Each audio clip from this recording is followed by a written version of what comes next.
നമസ്കാരം. Tirur Seethi Sahib memorial polytechnic കോളേജിലെ 1ാം വർഷ വിദ്യാർത്ഥികൾക്ക് ഓരോ വിത്ത് പാക്കറ്റുകൾ ലഭിച്ചിട്ടുണ്ടായിരിക്കും, പച്ചക്കറി വിത്തിൻ്റെ.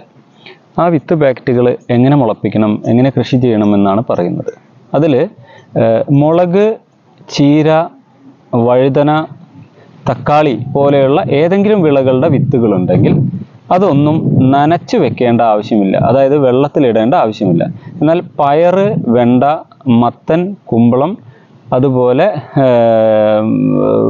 വലിയ കുറച്ച് കൂടുതൽ കാലം നിലനിൽക്കുന്ന വിത്തുകൾ, കായ കിട്ടുന്ന പടവലം, ചുരക്ക, ഇങ്ങനെയുള്ളതൊക്കെ ആണെങ്കിൽ, അതിൻ്റെയൊക്കെ വിത്തുകളാണെങ്കിൽ അത് ഐഡൻറ്റിഫൈ ചെയ്തതിൻ്റെ ശേഷം ആ വിത്തുകളെടുത്ത് തലേ ദിവസം വൈകുന്നേരം വെള്ളത്തിലിട്ട് വയ്ക്കുക. അല്ലെങ്കിൽ ഒരു തുണിയിൽ പൊതിഞ്ഞിട്ട് വെള്ളത്തിൽ നനച്ച് വെച്ചാലും മതി. പിറ്റേ ദിവസം അല്ലെങ്കിൽ അതിൻ്റെ 2ാമത്തെ ദിവസം ആകുമ്പോഴേക്കും അത് മുള പൊട്ടാൻ തുടങ്ങും.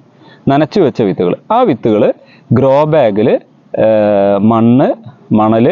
മണൽ കിട്ടില്ലെങ്കിൽ പൊടിമണ്ണ്, കരിയിലകൾ, ചാണകപ്പൊടി, കമ്പോസ്റ്റ് ഇതെല്ലാം ഇട്ടുകൊണ്ട് ഗ്രോ ബാഗ് ഫില്ല് ചെയ്യുക. ആ ഫില്ല് ചെയ്തതിൽ നിങ്ങൾ ഈ വിത്തുകൾ 1-2 വിത്തുകൾ ഒരു ബാഗിൽ നടുക. ഇനി നിലത്ത് നടന്ന ആളുകളാണെങ്കിൽ ഒരു തടമെടുത്ത്, വെള്ളം കെട്ടി നിൽക്കാത്തൊരു സ്ഥലത്ത് തടമെടുത്ത് അതിലേക്ക് കമ്പോസ്റ്റും കരിയിലകളും വളങ്ങളും എല്ലാം നിറച്ച് മണ്ണൊക്കെ നല്ല കൊത്തിയിളക്കി അതിന് മുകളിൽ ഈ വിത്ത് മെല്ലെ വെച്ച് കൊടുക്കുക.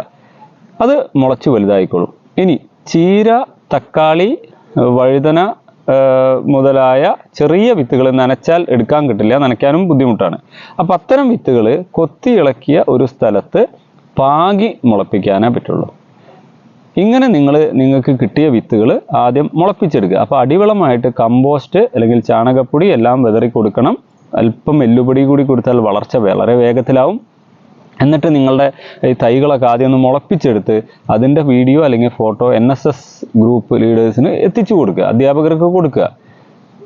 നിങ്ങളുടെ മനസ്സിലേക്ക് ഈ കാർഷിക അറിവുകൾ എത്തിക്കാൻ NSS യൂണിറ്റ് നടത്തുന്ന ഈ ശ്രമങ്ങൾക്ക് എല്ലാ പിന്തുണയും എൻ്റെ ഭാഗത്തുനിന്ന് ഉണ്ടായിരിക്കും. Thank you.